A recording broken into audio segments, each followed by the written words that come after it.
മയിലാടുംപാറയിൽ എപ്പോൾ വേണമെങ്കിലും നിലംപതിക്കാവുന്ന നിലയിൽ നിൽക്കുന്ന വൻമരം അപകട ഭീഷണി ഉയർത്തുന്നു.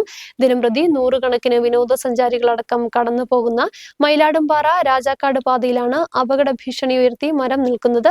മരത്തിന്റെ ചുവട്ടിലെ മണ്ണിടിഞ്ഞ് വീണ് വേരുകൾ പുറത്തേക്ക് തള്ളി നിൽക്കുന്ന നിലയിലാണ്. ഇതാണ് മരത്തിന്റെ ഇപ്പോഴത്തെ അവസ്ഥ. എപ്പോൾ വേണമെങ്കിലും നിലം പതിക്കാം.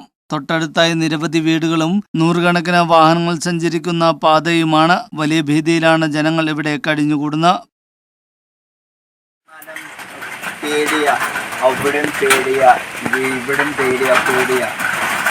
നടക്കാൻ പറ്റത്തില്ല. വീട് ഈ കട പേടിയാ. മഴ അങ്ങോട്ടും പേടിയാ, ഇവിടെയും പേടിയാ.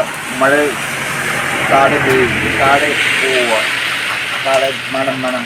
മണ്ണൊക്കെ ഇടിഞ്ഞിട്ടുണ്ട്. മണ്ണ് ഇവിടെ മണം വന്ന് മൊത്തം ഇഴഞ്ഞു.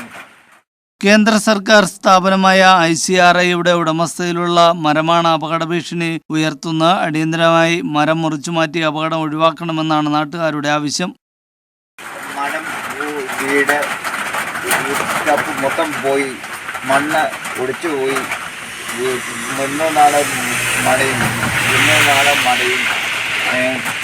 ഇവിടെയും ഈ മൊത്തം അവിടെ ഇവിടെയും മഴ മൊത്തം ഇവിടെ ഉണ്ടല്ലോ മൊത്തം വന്നു. ഈ മഴ മൊത്തം ഈ വീട് ആയി. അതേസമയം ഇതിന് തൊട്ടടുത്തായി കഴിഞ്ഞ മഴയത്ത് നിലംപതിച്ച കൂറ്റമരം മുറിച്ചു മാറ്റിയെങ്കിലും ഇതിന്റെ ഭാഗങ്ങൾ റോഡിൽ നിന്നും നീക്കം ചെയ്യുവാൻ അധികൃതർ തയ്യാറായിട്ടില്ല. അടിയന്തര നടപടി സ്വീകരിക്കണമെന്നാണ് നാട്ടുകാരുടെ ആവശ്യം. ന്യൂസ് ബ്യൂറോ, രാജകുമാരി.